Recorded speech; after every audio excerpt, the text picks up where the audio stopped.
Well, I don't know what is going to change. The idea is to go there and try and make some changes. His idea of this meeting was to basically bring together the Muslim entrepreneurs from around the world. Yeah. And based on his speech that he made in Cairo about trying to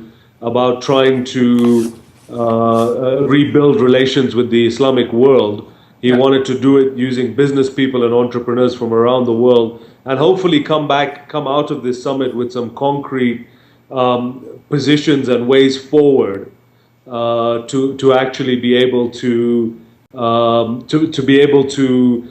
repair the damage that's been done between the two different communities.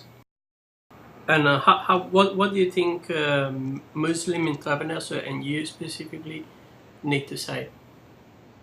I think we need to say that there has to be a change in perception.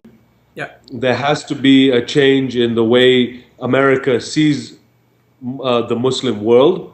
There has to be a change in attitude, and I think what I'd like to say is that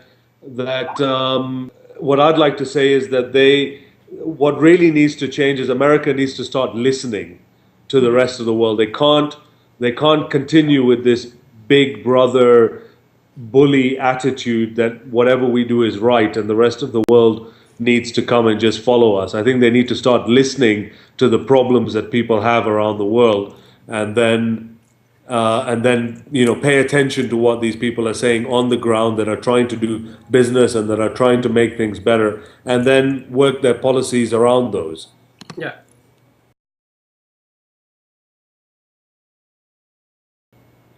Well, I mean, what we want to do as A24media is we want to be at least a part of that voice that allows people, not just Muslims around Africa, because our network is not about any kind of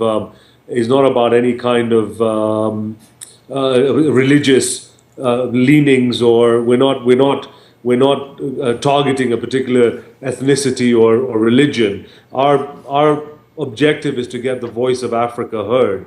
But a big part of that voice is the fact that, in this continent there's a large number of Muslims, large number of Christians, and the conflicts on this continent have very rarely been about religion. There have been the odd religious conflicts in places like Nigeria, but really it's not been about religion. It's more about tribal issues. And so maybe there's something to learn from that as to how African Muslims and Christians have managed to live together without any problems, and how can that, whatever they're doing, be translated to the rest of the world.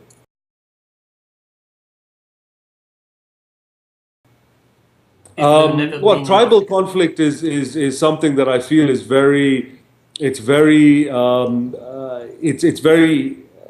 very difficult. It's a very good question, Pierre Vincenzo. It's a very difficult difference to make, because obviously I would have said that tribal conflict goes back many, many centuries, perhaps even earlier than religious conflict. Tribalism has been a part of Africans' way of life from the very beginning, much before colonialism, much before anybody set foot on the African continent except for the Africans.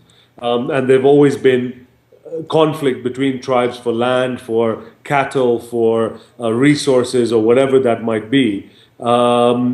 So, I think that goes back much further. Religion is something quite new in Africa, relatively speaking. You're talking about a couple of 100 years of religion, whereas tribal conflict goes back centuries.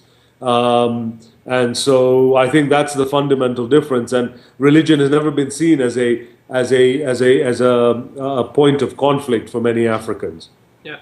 They're very tolerant of people's religions.